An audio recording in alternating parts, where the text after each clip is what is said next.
قبر میں اتارنا اس کا بھی ایک خاص طریقہ ہے.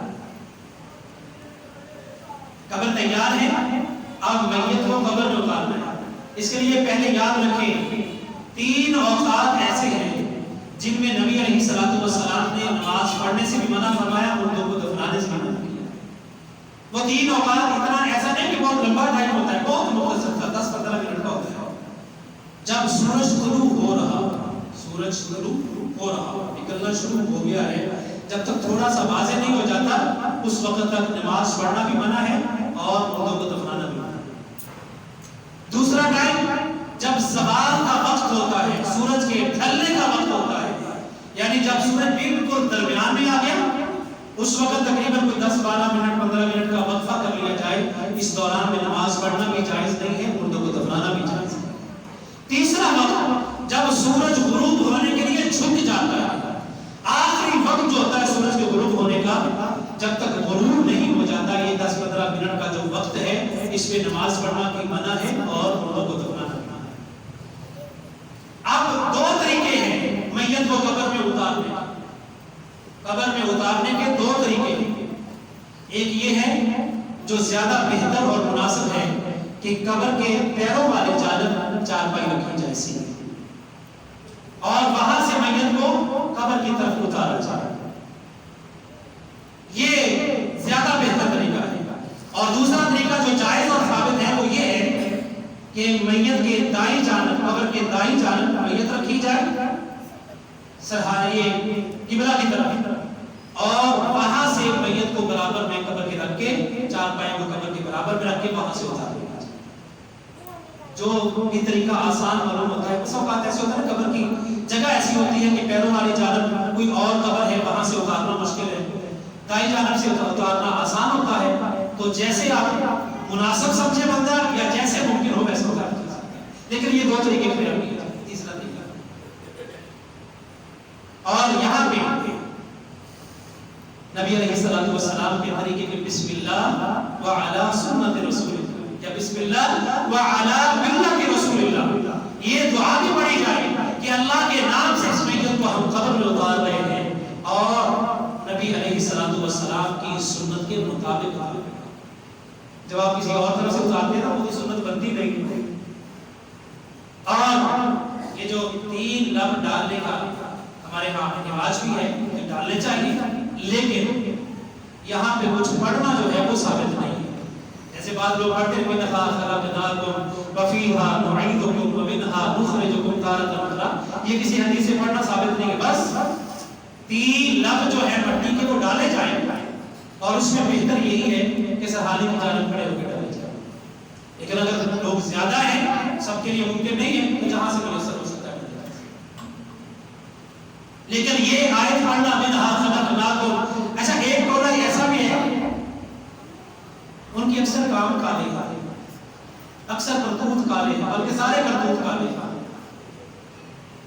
نشانی بھی کالے ہیں، رنگ کا لباس ہے، وہ الٹے ہاتھوں سے مٹی ڈالتے ہیں.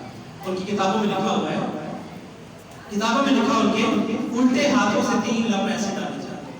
پہلے میں مِنْهَا خَلَقْنَاكُمْ، دوسرے میں فِيهَا نُعِيدُكُمْ، تیسرے میں وَمِنْهَا نُخْرِجُكُمْ تَارَةً. یہ تو انتہائی جہالت ہے. رسول کریم علیہ السلام نے اس طرح سے ہاتھ سیدھے ہاتھ کے ساتھ جیسے لب بھرا جاتا ہے کسی چیز کا، اس طرح سے آپ نے وہی طریقہ اختیار کیا جائے.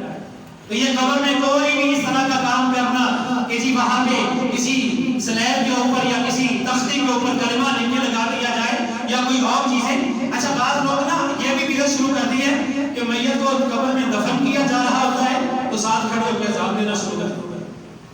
بدعت ہے یہ. اذان کا یہ کوئی محل نہیں، کوئی جگہ نہیں ہے. یہ بہت بڑی گمراہی ہے جو آج ہمارے ہاں عام ہو چکی ہے. اذان کا کیا مقصد ہوا بھائی؟ وہ طریقہ اختیار کرو جو اللہ کے رسول علیہ الصلوۃ والسلام نے بتایا ہے. جس طریقے پر آپ علیہ السلام کے دور میں مردوں کو دفن کیا جاتا تھا، جو نبی علیہ الصلوۃ والسلام کی سیرت سے ملتا ہے، وہ طریقہ اختیار کیا. اور کئی سرحانے کھڑے ہو کے سورۃ فاتحہ پڑھنے لگ جاتے ہیں اور پیروں کی جانب کھڑے ہو کے سورۃ بقرہ کی پہلی آیتیں پڑھنا شروع کر دیتا ہے. یاد رکھو قبرستان میں قرآن پڑھنا بھی منع کر دیا. کوئی جناب قرآن شریف پڑھنا شروع کر دیتا ہے، کوئی کوئی سورۃ یاسین کی تلاوت شروع کر دیتا ہے. جہالت ہے. اللہ کے رسول علیہ السلام کے دور میں یہ کام کیا نہیں ہو سکتا تھا؟ اگر یہ دین تھا تو اللہ کے حبیب ہمیں ضرور بتاتے، اور اگر نہیں بتایا تو مانا یہ ہے کہ اس کا دین سے کوئی تعلق نہیں.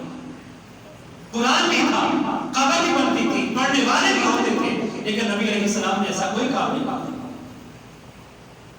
اس لیے ان جہالتوں سے کئی ہلکے گلاب پھینک رہے ہوتے ہیں. اور ہمارے یہاں حال رجحان بن گیا کہ میت کے نیچے ایک مصلی بچھا دیتے ہیں مجبوراً. اگر کوئی مجبوری ایسی ہے نا، جیسے انتہائی شور زدہ زمین ہے، وہاں سے پانی، اس کے اثرات بہت زیادہ ہوتے ہیں، پانی کیچڑ سا بن جاتا ہے، وہاں پہ ڈالا جا سکتا ہے. لیکن عام حالت میں، عام روٹین میں کوئی نیچے بچھونا وغیرہ، کوئی دسترخوان، کوئی چیز، کوئی اور ایسی کوئی یہ چٹائی وغیرہ بچھانا درست نہیں ہے. مجبوراً کوئی ایسا معاملہ بن جائے تو کیا جا سکتا ہے. کوئی ہلکے گلاب ہے محض یہ ہمارے خیالات ہیں اور ہماری بد عقیدگی ہے. ہماری جھوٹی محبت ہوتی ہے مرنے والے کے ساتھ. ہم سبھی تھے شاید پھول ڈالنے سے اس کی قبر خوشبودار ہو جائے گی، اوپر موم بتیاں جلانے سے، اگر بتیاں جلانے سے اس کی قبر روشن ہو جائے گی، دیے جلانے سے قبر روشن ہو جائے گی.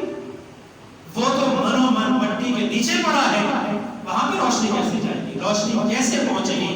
زندگی میں نمازیں پڑھی ہیں، صدقات کیے ہیں، روزے رکھے ہیں، قرآن کی تلاوتیں کی ہیں، یہ چیزیں قبر میں روشنی کا باعث بنے گی. اگر نہ جو مرضی کر لو. سننے والوں نے تو کوشش کی تھی کہ وہاں پہ سینسیٹیو مائک لگا کے فرشتوں کی آوازیں سن لی جائیں کہ کیسے سوال و جواب ہوتے ہیں. اللہ تعالیٰ نے کڑکوں کے ساتھ ایسے لوگوں کو تباہ بھی کر دیا. یہ آخرت کے معاملات ہیں، ہم نہیں سمجھ سکتے. اللہ تعالیٰ فرماتے ہیں شہید زندہ ہے نا، لیکن تم شعور نہیں رکھتے وہ ان کی زندگی کیسی ہے. اسی طرح سے آپ نے برزخ میں انسان کی زندگی ہے انسان کی، لیکن کیسی ہم شعور نہیں رکھتے. اس لیے میرے محترم بھائیوں، یہ معاملہ ہر بندے کے ساتھ پیش آنے والا ہے. اس لیے ہم سب کو ان چیزوں کا پتہ اور علم ہونا چاہیے. اللہ کریم سے دعا ہے مالک کائنات ہمیں اپنے حبیب محمد کریم علیہ السلام کی سنتوں اور آپ کے مبارک طریقوں کو اختیار کرنے کی توفیق عطا فرمائے. اور بھی مسائل ہیں قبر تیار کرنے کے، اور اس کے بعد تعزیت کے بالخصوص انشاءاللہ آئندہ جمعہ ان مسائل کے اوپر گفتگو ہوگی کہ ہم نے قبر کو تیار کیسے کرنا ہے، اور اس کے بعد تعزیت کا سنت طریقہ، مشروع طریقہ کون سا ہے، انشاءاللہ اس کے اوپر بات ہوگی. اللہ کریم سے دعا ہے جو سنایا اپنی بارگاہ میں قبول فرما لے، اور اللہ زندگی بھر کے لیے ان نبی علیہ السلام کے طریقوں کے اوپر ہمیں عمل کرنے کی توفیق عطا فرمائے. وأقول قولي هذا وأستغفر الله لي ولكم ولسائر المسلمين.